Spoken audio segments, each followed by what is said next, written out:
This practice of selling sickness is known as disease mongering, a term defined by the late journalist Lynn Payer as trying to convince essentially well people that they are sick, or slightly sick people that they are very ill. On Madison Avenue, disease mongering is accomplished through a strategy known as condition branding, where mental illness is pitched just like cars, beer, or laundry detergent.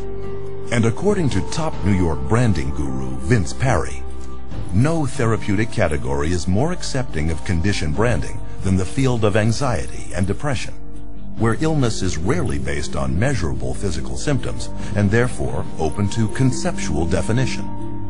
Parry then suggests to executives 3 principal strategies for what he called fostering the creation of psychiatric illness. The first is elevating the importance of a condition, or leading the public to believe that a minor or temporary mental problem is much worse and far more widespread than it really is. Prior to the introduction of SSRI antidepressants, depression was considered, even by psychiatrists, to affect only 100 people per million. Since then, estimates have been raised to as many as 100,000 cases per million, a 1,000-fold increase. The result is about 10% of Americans, some 27 million people, currently on antidepressants, twice as many as in 1996.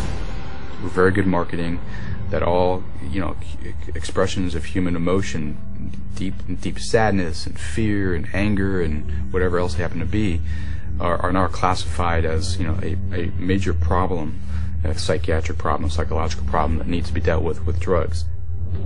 Another psychiatric illness, bipolar disorder, was also considered rare, affecting only 1/10% when it was first introduced in the DSM-3. Today, there are claims that as many as 10% of the population, 100 times the original number, have the condition. Pediatric bipolar disorder was not even listed in the DSM when Harvard psychiatrist Dr. Joseph Biederman began publishing studies claiming that mood swings in children were not normal behaviors, but in reality, mental illnesses. Biederman's disease-mongering campaign worked. In the last decade alone, the rate of children labeled with bipolar has soared 4,000%. But what parents were not told was that 25 different drug companies had underwritten Dr. Biederman's work. The extent of their influence was not revealed until a 2008 Senate investigation exposed Dr. Biederman for failing to report more than $1.6 million in pharmaceutical income. But these revelations had no effect on psychiatry. Pediatric bipolar continues to be widely accepted in the psychiatric community. These labels are being applied to younger and younger children, which I think is really, a sad case. I'm not sure I agree with any of those labels to begin with, but let alone for them to be applied universally to young kids. This idea that kids